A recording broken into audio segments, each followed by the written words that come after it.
Fala galerinha, tudo bem com vocês? Esse vídeo aqui, ó, esse bicho aqui, o porta-fusível e a portinha tava danificado, comprei um, já chegou, já coloquei, ele tava batendo muito. Se você tá com barulho no painel, você olha direitinho. Ele tava trepidando, tava fazendo barulhinho, eu tava meio encabulado, comprei, ó, já chegou, já botei, ó, nem mexe, nem balança. Top demais, ó.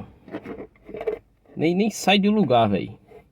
Se você está com esse probleminha aqui no porta-fusível, vocês também podem colocar uma 3M aqui, ó, dupla face, para evitar dele estar trepidando. Mas como eu gosto das minhas coisas novinhas, comprei outro, velho.